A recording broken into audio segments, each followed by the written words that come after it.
me de enche kase efi emergency Ghana TV e de kwama etiefo ene ahwefo nyina ene abusua bi e de share ayera na ntia yenyan ene se ye a omde hye yi de ne ho akwakodon board bokuo na sisi amino kase no ma hwe na kira kwan a omu hu ne se otiase se wafiri mu obi ennim na yenko tie se yampani ampa se ne omukan edemu pefe ana se den na esi yenko tie embra ne ba ne aka echi no me de awa be kan na afi foto bi ewo mu so yafa e de etu ye hofo e de bi etu afoforo nso efo yenko hwe video no embra yo na wudin design Pacho ye frame Joel a Japan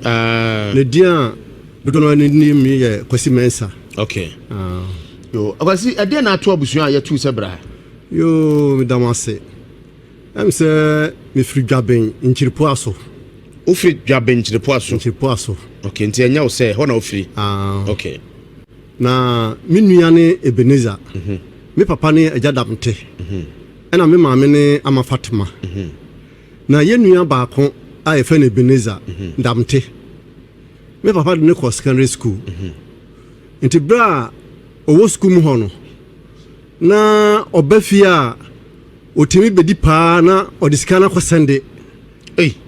otimi bedi pa na odiskana ko sende ne mpana nti me maame no sende hwan obi nimbo obi o de sende no nti me maame no bisa se Ebenezer anna sika to nsem a sesi a na ehu ena o se ni school mu ho mo ya de bi ena ya no diskan sende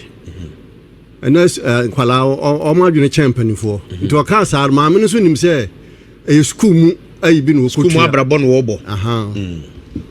nti yo ha na oba no be kan se wonya football club bi on the school no ko bio na ball no bebo not no he says na club no ena no oba onye sika no de asende wo mo no onye sika no ama no amount to be say ontua ena na odi sika no esede send wo enti ko ba se akire no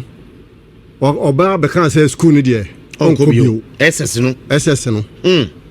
me papa ne me maame ne ye Ebenezer ne say school ni de onko na ono de ne talent ni football e ba na yo enti ana emua no obeka se wo mo se wo de ne ko Nigeria na o makotra na hwe so ya de a mo free Nigeria ne baaye no ana o mo se wo ya de enti ombefa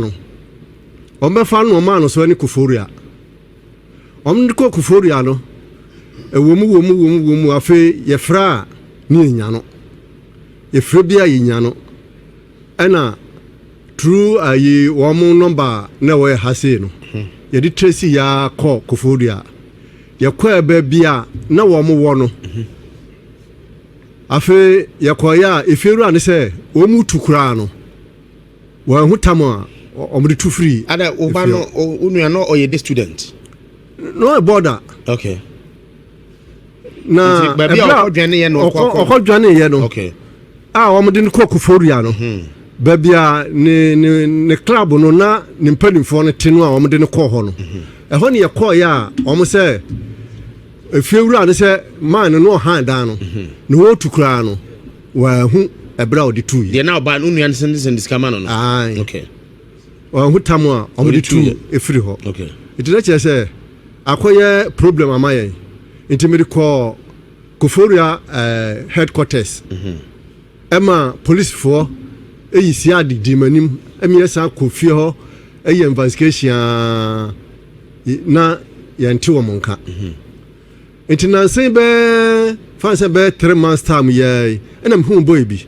enam de no ba de ma no say me fresh ala no a omfa enti on frɛ no kan kire om say opese obedwon ball no ono so nani je ho ena me ton la ni nyina ma boy no enti boy ne frɛ ye no eno so say nani je ball no ho de omo togo enti obeba Ghana enti oba Ghana boy no obeche boy no ba bia onhia no Ghana ha okumase ha ya nipa na ospire ma no okay obeche ba bu okumase ha ya na onhia no no oba on pay 50 million en famra o de koto de na 50 million no what be about the registration fee na on pay passport photo and nine and ho na oba ono lord fa one no decide be ko ba bia wo mo wo no enyina on pay 50 million and about ne say wate enti boy ne ka say wate pe and o ka kire me no and me ba central central police station and ka kire me say sa ne tie dia ene men kan kire boy ne ba bia o se o nhia no o boy ne enfrem me mo mama ne na ka ba se boy ni kohia no a mo mama msi adifo okay na ke no mo akomiti enti bra me call police station ho no a me ko draw sa diagram we no to ho no e free wo bepem ne boy ni fra o mo mfa boy ni fra o mo boy ni from o mfa eti ne chese ade boy ni ko ka de mebo enkura mi mu de na ya nua no unu yan kan owom ebeba okay yen kasai abusu bra Facebook Nhyira 104.5 na sibia wo hunu ma me jare a na obeka kire se ni nua no mo hwehwe no abusu hwehwe no sabre oso kwa akwadwan ne club na no oye Africana no ni se yenim ba bi owo munnim na chiri kwai fa se be last week Friday no we nso nyono okay last week Friday no ena akwanu ankasa frey na wenso owombi nkofo ma address this wenu mu na de ne koye no we mu na ne koye ona se we de nkofo bia wenu mu na de ne koye no na woni mo wenu no omo ni minua baako kasago ade ne suma me omo ni minua baako ekohia ema minua no omo kwaje ni sika 150 million se omo de sa minua yi ko ba bia ko ayi France akobo ball enti ho no na ono nya wo mo photo yi oyinya wo mo photo no enti wenum sa kokokofo emienu ena de no koye no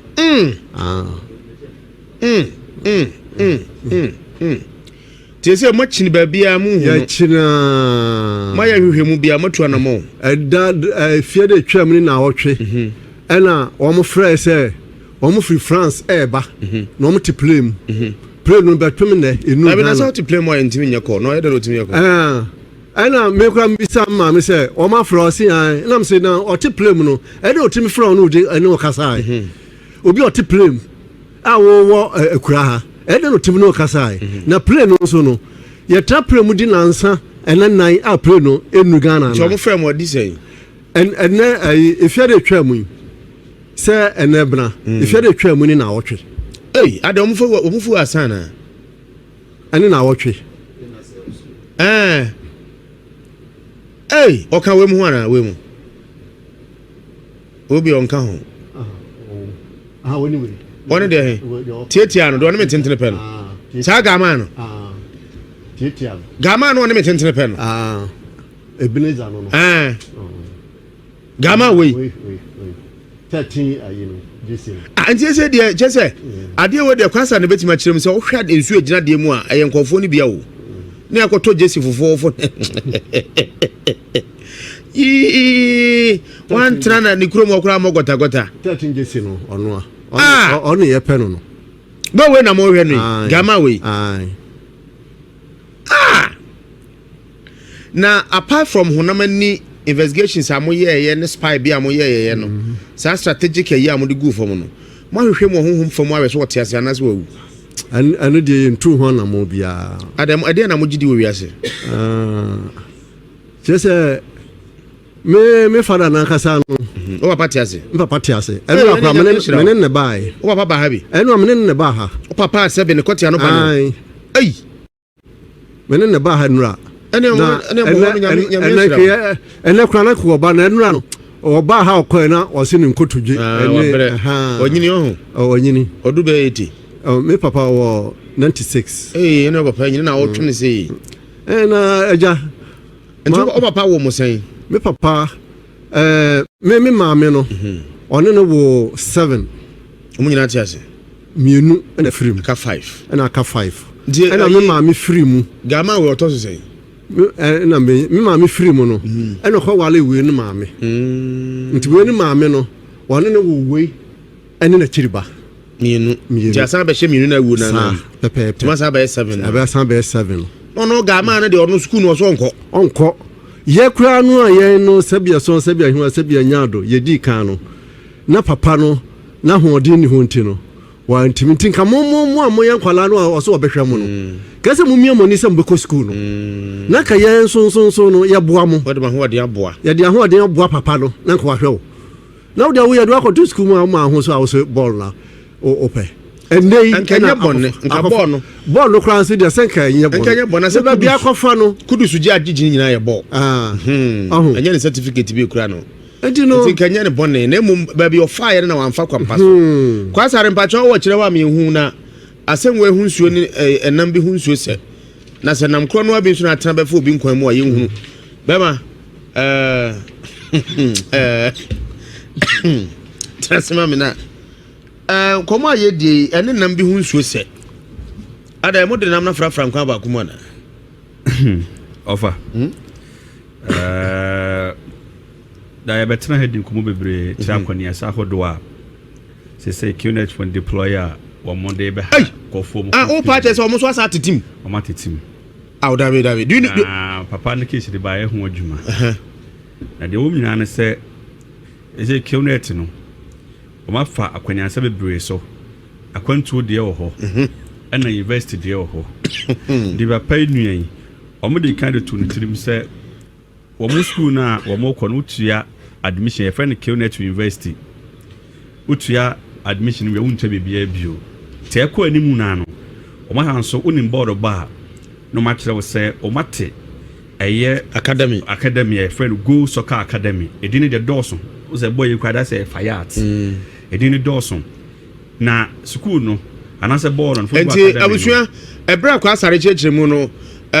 we omunya no e wo bra e social media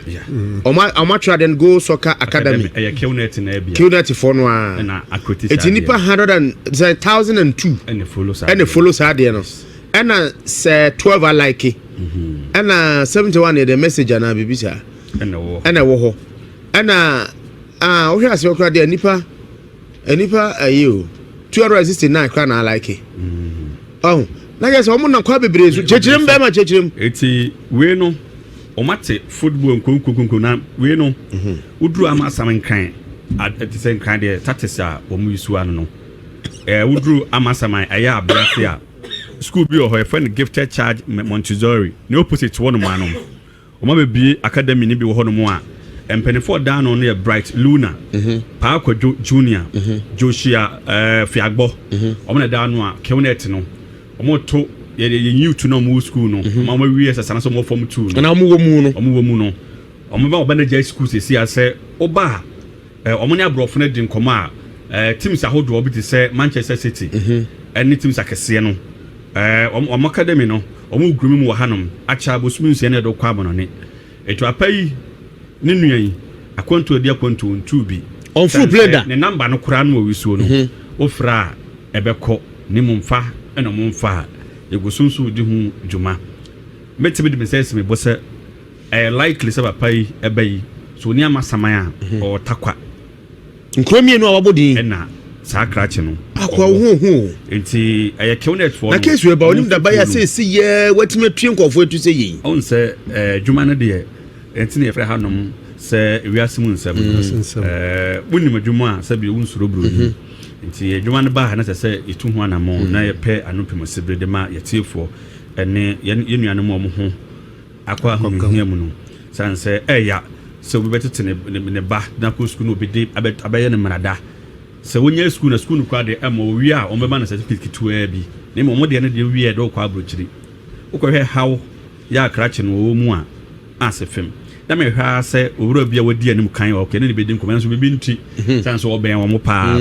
ti wa yɛntimi ne anim nkɔmɔ anwumere na woguso akɔwuram yɛnhwɛ wɔwuram na wɔtumi no nhwehwɛ ade wɔnya kwa wuram yes wɔnya kwa wuram nti sese no obaso ne bɔ a wo hɔ a tim beba sɛ academy hwɛ ne yie na wɔbɛsa sɛ busebusa usika ne nyina no ɛyɛ kwan ahodo a QNet for na faso a o model chichen panko for the mebo eti watimi asoja gu nkofo etua ma se o madane o makwai se akwantuo ne emfa ntu kwa bio na emom ye do fa academy mu den anso aboni be ba be fawo nti we kra wo mo ye se yempe o mo de no France nti yempe $300 million ei ne fa me bi accounts emfa ma no nti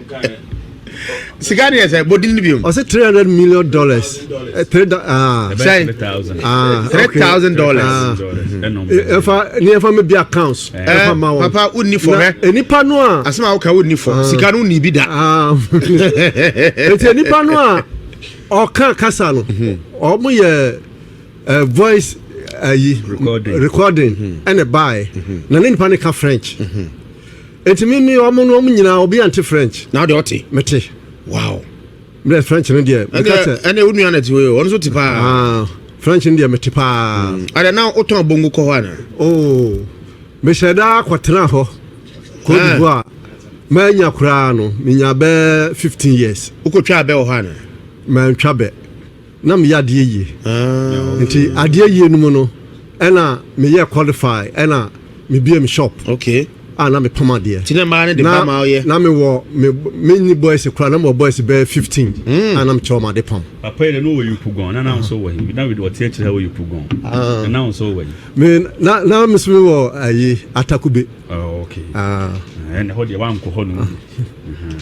na mon kamienu na mon sore Eti ebra me so me de wo so wonka na me be come friend akwasi su tie kira me ntene saa bebre na me ebra omo yes me so me de French erepa wo mo no e free ho from Fabium nto mo nim so manya kwase bi betwine de e free ho enna scan kwa mo ntiri nua kwa nkam ko mo dum phone kwa yanko ni ntira sisi ne de as a film yo aja kwa sare say ade what do mu ama wasoma obi mana ko wura ho eni da so ho yamompaye sense mfonyin ne ko ye no eguso hwe na ekire ho nkomo wo ho okay na ya hwe se kwana e befa so na krachen was 4 years dey samre no eka ene domo a dey ahwe ho no se omko se wachi o papa yi ne nuan enkofo watwom agu mu akowura mu 4 years no ontwe krankwe no wo de best ni papa se aduasa ene eko na se wo je obi akra 300 million kanisika no aduasa sei sika no wo no nya bi ndio sabi mfui bi ene sika ni nyawako kodi o munti o ho no bi ba se quest international university amesro QNet eni achiri ena adwuma bi tesen homo strategy bi brebe san se yegusu ye nchekere na no muso so efa froso sa se de bia ye kire o mo kwan a o befa so adede wo edom no ma senko fo ma mti so far na de no de band e QNet fo na edi nya but ye be di hu dwuma na ya hwede ye betimi ayi afa ho oh ena mo fra ba preyom hu o ye gidigidi wa brabo yi mu akohefa o pre hu sa ade akohefa o pre hu akwen na nti se bibi sample aba na wotu anamon bia wo de mpenifo ho fatu o manim na di o mo so adwenkire o mo wo e de fa ho na se wo de wo te se akwanya bia aba na wo de hu akwa kwhyem ti se wo koye se wo ti ase se wo afrem hwan na nanim wa kire akwan utumi gini padi ohoho a wonim no utumi gini di eja wo busuafo si ho no a wotu anamon bia wa ma busuafo amane wo papa no otese obi enim be bia wo hye ena mofra ba wo me hye ya na monto obi ye o ase ye pre ye ho abrabo yi mu ye pentama diye e wa abrabo yi mu bibini a yesusu ho nkire pani enje na dwenkire eya na ye se ye nim nyasa sen penifo no ye wo pani asan ye wo abofra wo ena se pani no bi nya bi da abofra de obi aye bi da bibi ba wa akwam no wa mo pani bi amane anje na dwenkire a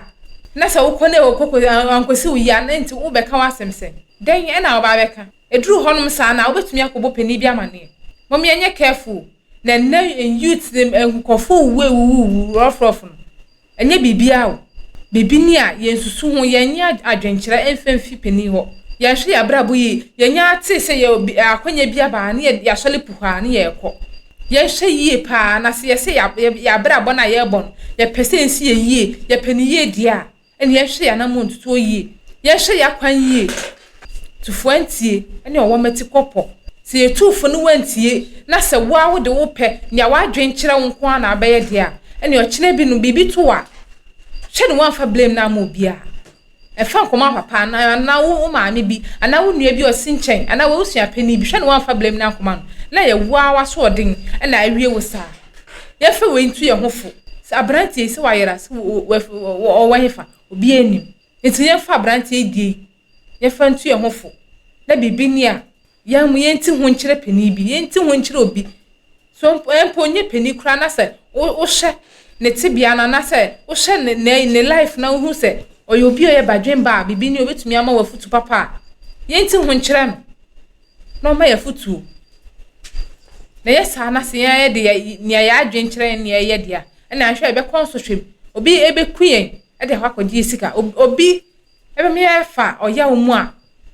obi enim ye kire akwan ye fa we ntu ye hofo